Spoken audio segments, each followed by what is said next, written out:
సాధించాలి, ఎంత మెజార్టీ మనం గెలుచుకోవాలనే ఉద్దేశంతో ఆ రకమైనటువంటి కార్యక్రమాలు చేస్తూ ఉన్నారు. ఓకే, రైట్, అది మీ పార్టీ విధానం. మీరు ఒక్కసారి అధికారంలో రావాలని కోరుకుంటున్నారు కాబట్టి తప్పదు, దాన్ని మీ పార్టీ చేసుకోవచ్చు. కానీ ఇక్కడ బీఆర్ఎస్ పార్టీకి సంబంధించి కేటీఆర్ గారి అరెస్ట్ అనే అంశం దాదాపుగా ఒక 2-3 నెలల నుంచి చాలా హాట్ టాపిక్గా ఉంది. ఇదిగో అరెస్ట్ అంటే అదిగో అరెస్ట్ అంటే రకరకాలుగా జరుగుతూ ఉంది. ఈయన కోర్టులు ఆశ్రయిస్తున్నారు, అక్కడ క్యాష్ పిటిషన్ వేస్తే దానికి సంబంధించి దాన్ని కొట్టేయడం జరిగింది, మళ్ళీ సుప్రీంకోర్టుకు ఆశ్రయిస్తూ ఉన్నారు. సో పెద్ద పెద్ద లాయర్లందరినీ, నిమిషానికి 5 లక్షలు తీసుకునే లాయర్లందరినీ మెయింటైన్ చేస్తూ ఈరోజు కేటీఆర్ గారు బయటపడేందుకు రకరకాల ప్రయత్నాలు చేస్తూ ఉన్నారు. సో బీజేపీ పార్టీని ఏ విధంగా చూస్తుంది, అంటే ఈ అంశాలను ఏ విధంగా చూస్తుంది బీజేపీ పార్టీ? ముందుగా మీకు అలాగే యోయో టీవీ ప్రేక్షకులకి ప్యానల్ పెద్దలకి నమస్కారం. ఇక్కడ కేటీఆర్ కి నేను అనుకుంటా దగ్గర ఒక 15 రోజులు 20 రోజుల నుంచి ఇదే టాపిక్ మీద కంటిన్యూస్ డిస్కషన్ నడుస్తా ఉంది. ఆయన అరెస్ట్ కావట్లేదు, వాళ్ళు అరెస్ట్ చేయట్లేదు. కేటీఆర్ కి ఏంటంటే అరెస్ట్ జైలు అంటే భయం ఎడుతున్నట్టు కొడుతుంది. అంతకుముందేమో నన్ను నన్ను అరెస్ట్ చేయండి, జైలుకు పోతా, నేను స్లిమ్ అయి వస్తా, బయటకు వచ్చిన తర్వాత పాదయాత్ర చేస్తా, అది చేస్తా, ఇది చేస్తా అన్నోడు రోజు చూసిన కోర్టుల చుట్టూ తిరుగుతా ఉన్నాడు. ఏంటంటే అక్కడ ఒకళ్ళ నిజంగానే ఆయనకి అరెస్ట్ అంటే భయం ఉంటే, లేకపోతే జైలు అంటే భయం ఉంటే, ఆయన మీద బాధ్యత గల మంత్రిగా 10 సంవత్సరాలు పనిచేశారు.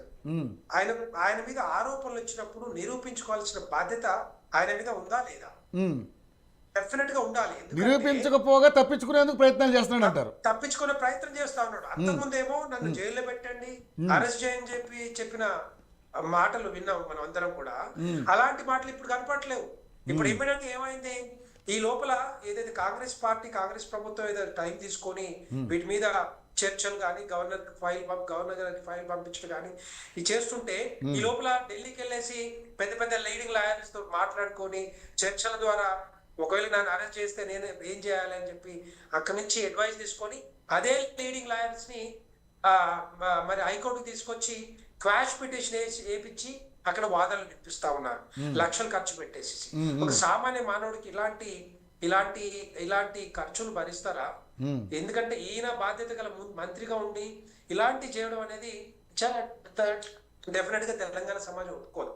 ఎందుకంటే ఈయన నోటితోటే నేను మంత్రిగా ఉన్నప్పుడు 55 కోట్ల రూపాయలు ప్రిన్సిపల్ సెక్రటరీ అరవింద్ కుమార్ గారికి నేనే పంపించమని చెప్పి లండన్ బేస్డ్ కంపెనీకి, అది కూడా ఫారెన్ ఎక్స్చేంజ్ రూపంలో, కరెన్సీ రూపంలో 55 కోట్ల రూపాయలు ఎఫ్యూకి పంపించాలని చెప్పారు. దానికి ఆ ఆర్థిక శాఖ అనుమతి లేదు. తర్వాత హెచ్ఎండిఏకి 10 కోట్ల లోపల మాత్రమే అనుమతి ఉంటుంది.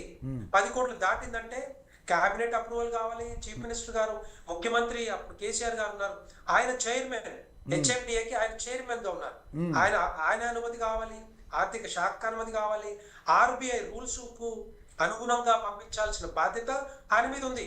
కానీ ఆయనకి ఇష్టం వచ్చినట్టుగా నేను చెప్పినట్టు నడవాలని చెప్పేసి ఆయన జేబుల నుంచి ఇస్తున్నట్టుగా ఈ మరి 55 కోట్ల రూపాయలు ఏదైతే కంపెనీకి పంపించాడో, అది కూడా ఫౌండ్స్ రూపంలో లండన్ బేస్డ్ కంపెనీ పంపించారు.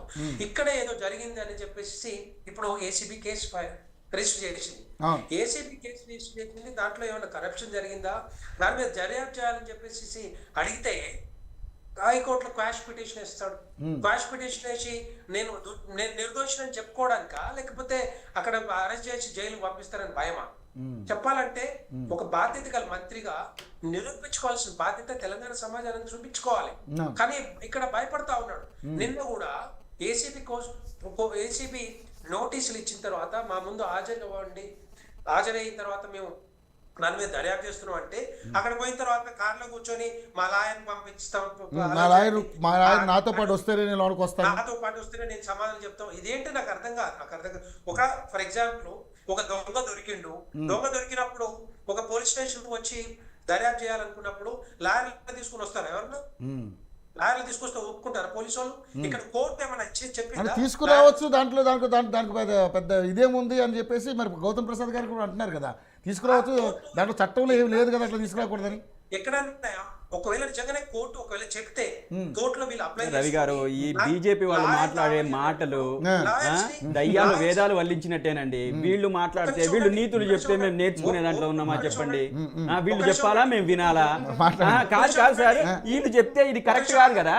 వీళ్ళు కాదు, ఒక సుజనా చౌదరి గురించి చెప్పమనండి, ఒక సీఎం రమేష్ గురించి చెప్పమనండి, వీళ్ళు వీళ్ళు వీళ్ళు చెప్పమనండి దయచేసి. వీళ్ళు నీతి నిజాయితీ అదే విధంగా అవినీతి వీళ్ళు మాట్లాడము, అది ఇక చెవులు రిక్కరించి మనం వినడము.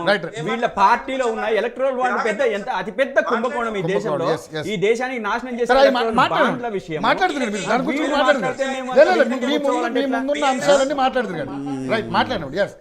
నిజాయితీ వీళ్ళకే ఉంటే కేటీఆర్ ఉంటే పోలీసు వాళ్ళ ముందుకు రావాలి, ఏసీబీ కోర్టు ఏసీబీ ముందుకు రావాలి. ఎందుకు రావట్లేదు? ఎందుకు రావట్లేదు చెప్పండి? నీతి నిజాయితీ ఎందుకు లేదు? మరి మీరు నిరూపించుకోవాలి కదా, నిరూపించుకోవాల్సిన బాధ్యత మీ మీద ఉంది. ఏసండి నిరూపించుకోవాలంటే లాయర్లు ఉంటారు, మాట్లాడతారు, వాదనలు వినిపిస్తారు. కోర్టు మీదకి వచ్చినప్పుడు లాయర్లు ఉండద్దా, మాట్లాడరా? నేనేమంటున్నంటే రవి గారు చెప్పండి. రవి గారు నేను మాట్లాడేటప్పుడు డిస్టర్బ్ చేయొద్దు. మాట్లాడు. డిస్టర్బ్ చేస్తే నేను కూడా మాట్లాడలేను. రైట్ కంటిన్యూ చేయండి. మధ్యలో ఓపిక ఉండాలి డిబేట్ కి వచ్చినప్పుడు. అరే సార్ ఓపికనే ఉంటుంది సార్, కానీ మీరు మాట్లాడుతుంటే చాలా ఇబ్బందికరంగా ఉంది.